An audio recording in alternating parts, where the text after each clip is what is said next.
Hello दोस्तों, मेरे YouTube channel पर आपका स्वागत है। तो चलिए कहानी शुरू करते हैं। कहानी अच्छा लगे तो प्लीज़ चैनल को लाइक शेयर करें। स्टडी रूम में मृत्युंजय, कशिश, राजीव, अमृत, करण, चित्रांग, शोभित स्टडी रूम में थे। जब नित्या अंदर आती है, नित्या को देख कर करण कशिश की तरफ देखते हुए बोला, मुझे नित्या से बात करनी है। कशिश करण की बात सुनकर नित्या की तरफ देखते हुए बोला, नित्या, मैंने अपना फैसला दे लिया है भाई, मुझे उससे कोई बात नहीं करनी। नित्या ने सपाट लहजे में कहा, जिसे सुनकर करण नित्या के पास आकर उसके हाथ को पकड़ लेता है। तो नित्या उसकी तरफ गुस्से में देखते हुए कहा, ये क्या बदतमीजी कर रहे हो तुम, मुझे तुमसे बात नहीं करनी।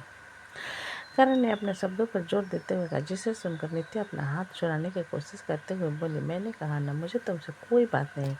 तुम्हें समझ नहीं आ रहा। करण नित्या की बात को इग्नोर कर कशिश की तरफ देखते हुए बोला, मैं बालकनी में जाना चाहता हूँ। कशिश करण की बात पर अपना सिर हिला देता है तो करण नित्या को लेकर बालकनी में चला जाता है। करण नित्या को बालकनी में लाकर दरवाजे बंद कर देता है और नित्या की तरफ देखने लगता है, जिस पर नित्या कहती है, जो बात करनी है जल्दी करो। करण नित्या की बात पर बोला, एक बात बताओ, तुझे मैं अच्छा क्यों नहीं लगता। नित्या करण की बात पर बड़े ही रूढ़ अंदाज में बोली, मैं तुम्हारी कोई दोस्त नहीं हूँ, इसलिए तुम मुझसे बात मत करो। जो बात करनी है सीधा करो, क्योंकि मेरा फैसला नहीं बदलने वाला। नित्या की बात पर करण अपना सिर हिलाते हुए बोला, समझ गया, तो तुम बताओ, मैं तुम्हें अच्छा क्यों नहीं लगता। नित्या करण की आंखों में आंखें डालकर बोला, क्योंकि मुझे तुमसे घिन आती है। जब तुम मुझे छूते हो ना, तब मुझे खुद से नफरत होने लगती है, क्योंकि मैं किसी और से प्यार करती हूँ। नित्या के बात पर करण उसे देखते हुए, लेकिन तुम जिससे प्यार करते हो किसी और से प्यार करता है, और मुझे नहीं लगता कि वो उससे छोड़ेगा। मैं उसकी पूरी ज़िंदगी इंतजार कर सकती हूँ, मुझे किसी आदमी की ज़रूरत नहीं।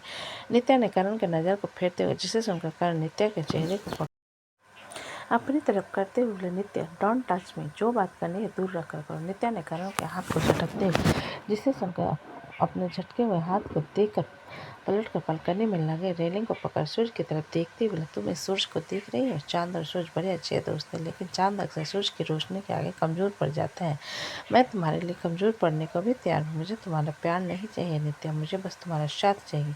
मैं ये नहीं कह रहा कि मैं तुमसे प्यार करता हूँ तो तुम भी मुझसे प्यार करो, तुम बस मेरे साथ रहो, बाकी प्यार मैं कर लूँगा। बस इतनी सी बात समझ कर मुझे मत छोड़ो। तुम्हें वो पल याद होंगे जब हम साथ में रशिया में थे, कैसे झगड़ते थे लेकिन फिर भी हम साथ थे। मैं पूरी ज़िंदगी ऐसे रह सकता हूँ। मेरा तुमसे बदतमीजी करने का इरादा तुम्हारे जिस्म को पाना नहीं था, कभी भी मेरा मकसद तुम्हारे जिस्म को पाना नहीं था। मैं तो तुम्हें पाना चाहता था दिल से, और आज भी तुम्हें ही पाना चाहता हूँ। मैं डाइवोर्स नहीं चाहता Nitya, because love you so much, please don't leave me. ये कहते हुए करण मुड़कर नित्या की तरफ देखता है, लेकिन नित्या वहाँ पर नहीं थी।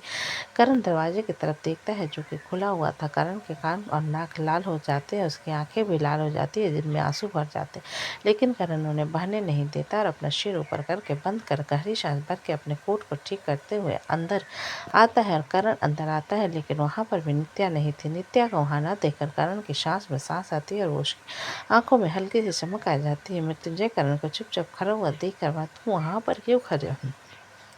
करण मृत्युंजय की बात सुन उसकी तरफ देखते बोला, नित्या कहाँ है। कशिश डाइवोर्स पेपर की तरफ इशारा करते हुए बोला, साइन करके चली गई। कशिश की बात सुनकर करण को अपना शरीर सुन पड़ता हुआ महसूस होने लगता है। जिसे देखकर चित्रांक उसके पास आकर उसके कंधे पर हाथ रखता और नम आवाज में कहता है, मुझे माफ़ कर दे यार, ये सब मेरे कारण हो रहा है। करण अपनी मुट्ठी मजबूती से बंद कर डाइवोर्स पेपर के पास आता है और उसमें नित्या के सिग्नेचर को देखने के बाद कांपते हाथों से पेन उठाकर खुद भी साइन कर देता है। करण डाइवोर्स पेपर पर साइन कर हल्का सा हंसकर स्टडी रूम से बाहर चला जाता है। चित्रांग उसके पीछे जाने लगा, जिस पर मृत्युंजय उसे रोकते हुए बोला, चित्रांग, कल तुम्हें मित्तल कंपनी का वाइस प्रेसिडेंट अनाउंस किया जाएगा।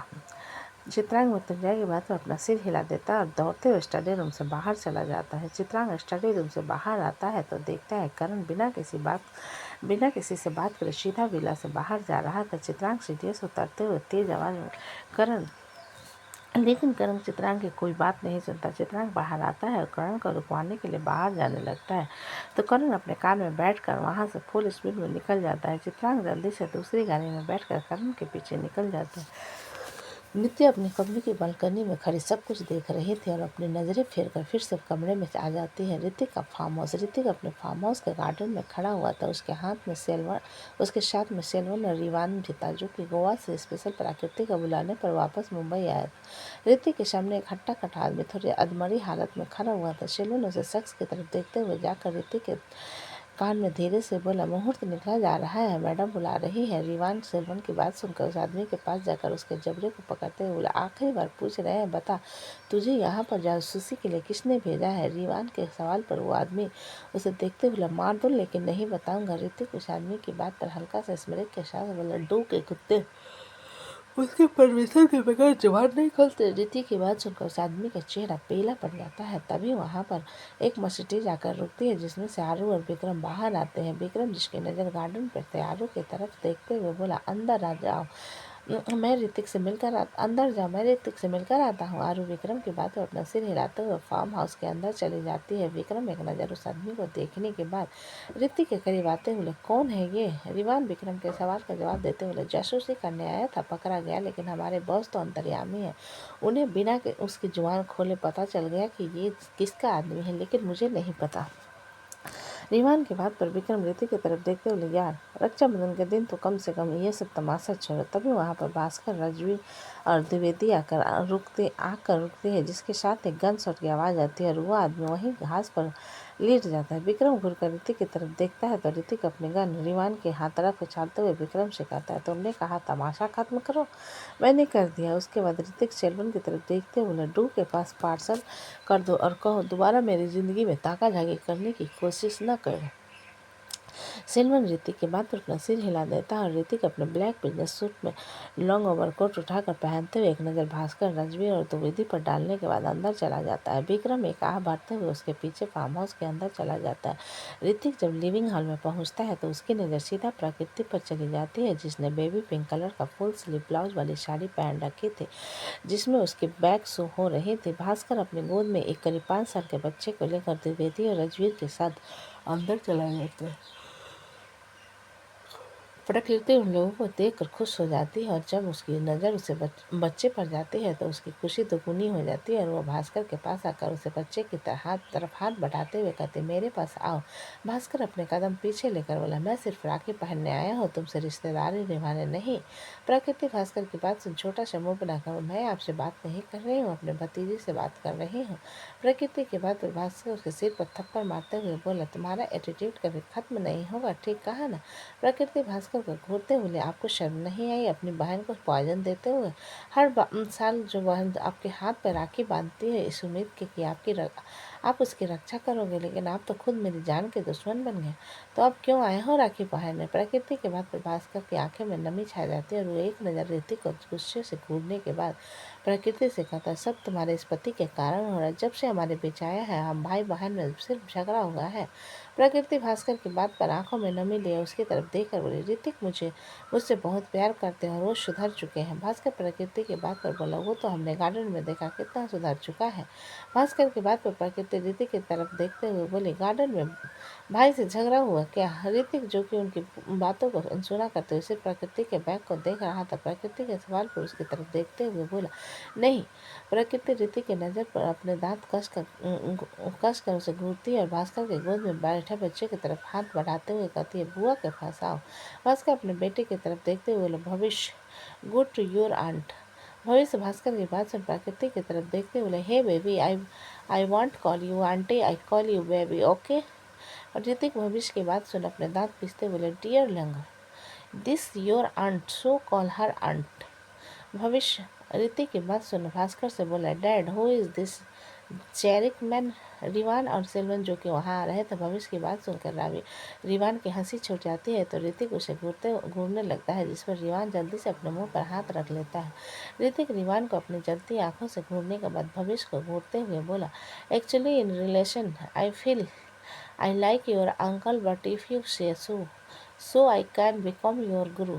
भविष्य ऋतिक की बात को सुनकर कंफ्यूज होते हुए भास्कर से बोला, गुरु? Dad, this is name of our cook, is is not it. Rivan हंसी से लुटपुट हो चुका था और सेल्वन उसे पूरी तरीके से घूर रहा। सेल्वन को अपने आप को उड़ता हुआ पाकर रिवान हंसते हुए उस पर गिर जाता है और गलती से सेल्वन के गाल पर थप्पड़ पड़ जाता। रिवान के थप्पड़ पर मारने पर सेल्वन उसे खुद से दूर धकेल देता है, जिससे बेचारा औंधे मुँह जमीन पर गिर जाता है और उसके कमर पर लगती है, जिस पर वो अपने कमर को सहलाते हुए गाड़ी के साथ खड़ा कहता है पाप लगेगा तुझे हरामी आदमी। सेल्वन रीवान के बात पर उसे घूरते बोला, अगर तेरी हंसी एक बार भी निकली ना तो तेरे पेट में गोली मारूंगा।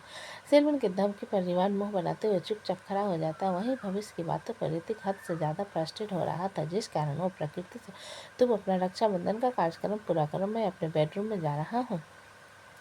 आरू ऋतिक की बात सुनकर बोली, लेकिन भैया मुझे आपको राखी बांधनी थी। आरू की बात पर ऋतिक जो कि जाने के लिए अपने कदम आगे बढ़ा चुका था, आरू की तरफ देखते बोले, क्यों? प्रकृति ऋतिक की बात पर उसे पकड़ कर सोफे पर बैठाते, क्योंकि वो आपके राखी बांधना चाहती है। ऋतिक प्रकृति के बाद पर आरू की तरफ देखने लगता है तो आरू जल्दी से एक सफेद रुमाल उठाकर ऋतिक के सर पर उठा देती है। द्विवेदी भास्कर राजवीर की तरफ देखते हुए कहती है, आप लोगों को अलग से इन्विटेशन दूं? भास्कर आरू की बात पर भविष्य को सोफे पर बैठा देता और ऋतिक से दूरी बनाकर बैठ जाता और बीच में राजवीर आकर बैठते हुए ऋतिक से कहता है, हेलो जीजू। राजवीर की बात पर ऋतिक उसे अपनी काली आंखों से एक नज़र घूरने के बाद अपना सिर हिलाकर चुपचाप बैठा रहता है। आरू तीनों को रुमाल देती है, उसके बाद उन सबकी तिलक करने के बाद उन्हें राखी पहनाती, फिर आरती करके उन चारों को मिठाई खिलाती है। तभी आलिया दौड़ते हुए नीचे आ जाती है। उसने हील पहन रखा था, जिस कारण उसका पैर लड़खड़ा जाता है और वो गिरने लगती है, जिस पर सेल्वन जो कि वहीं पर खड़ा हुआ था उसे खुद को संभालने के लिए पकड़ ले। आलिया संभाल कर खड़ी होते हुए सेल्वन की तरफ देख कर थैंक यू। सेल्वन आलिया के हाथ को झटक कर अपने कपड़े को झाड़ते हुए दूसरी तरफ जाने लगता है, जिस पर प्रकृति करते शल्लू बेबी। सेल्वन अपनी आंखें में कस कर बंद कर लेता है। वहीं ऋतिक बुरी तरीके से उन दोनों को घूरने लग। प्रकृति सेल्वन के पास जाकर उसके हाथ को पकड़ कर बोली, कहाँ भाग रहे हो? राखी बांधनी है मुझे आपको। प्रकृति की बात सुनकर सेल्वन हैरानी से उसकी तरफ देखते हुए बोला, तो क्या राखी? प्रकृति अपना सिर हिलाते हुए रीवान की तरफ देखकर बोली, सारे बॉडीगार्ड रेडी करो, राखी बांधोगे सबको, मैंने राखी खरीद कर रखी है। रीवान प्रकृति की बात पर खुद की तरफ इशारा करते हुए बोला, मुझे भी? ऋतिक रीवान की बात पर दांत पिसते बोले, क्यों तुम्हें पहनने में मौत आ रही है? ऋतिक के गुस्से भरी आवाज पर प्रकृति जल्दी से अपना सिर नहीं में हिलाते हुए बोला, नो बॉस, मैं तो इनका बड़ी था, अचानक राखी में भाई बनूंगा? अच्छा नहीं लग रहा मुझे। ऋतिक रीवान की बात पर प्रकृति से बोला, तुम बस राखी रेडी करो। प्रकृति ऋतिक की बात पर अपना सिर हिला देती है। वहीं आलिया सेल्वन को घूरते हुए आरू के पास जाकर कहती है, और तुम मेरे और बगैर रक्षाबंधन कैसे मना रही थी? रीवान आलिया को देखते हुए सेल्वन से धीरे से बोले, ये पटाखा लेडी तो बॉस की बड़ी बहन है ना, सच में बम है यार। सेल्वन रीवान के बात पर उसे घूरते बोले, अपना मुंह बंद करके रखो। रीवान सेल्वन की गुस्से भरी आवाज पर अपना सिर नहीं में हिलाकर बोले, इतनी खूबसूरत लड़की को देखकर जुबान से सिर्फ तारीफ निकलती है, जुबान बंद नहीं होती। और इसी खूबसूरती के चक्कर में एक बार अस्पताल के बिस्तर पर लेटे थे, भूल गए क्या? सिल्वर ने उसे घूर कर कहा, जिसे सुनकर रीवान मुंह बनाते बोले, तुम जैसे आदमी से तो रोमांटिक बात करना ही बेकार है। बीबी नहीं हूँ तुम्हारी जो मुझसे रोमांटिक बात करोगे। अगर दोबारा तुमने ऐसी कोई बकवास की ना, कसम से गोली मार दूंगा तुम्हें। सेल्वन ने फ्रस्ट्रेट में गुस्से में कहा, जिसे सुनकर रॉबिन कुछ पल चुप रहकर आलिया की तरफ इशारा करते हुए बोला, मेरा और इसका टाका भिड़वा दो ना। सेल्वन अपने घर की तरफ इशारा करते हुए, आगे मारो कि पीछे?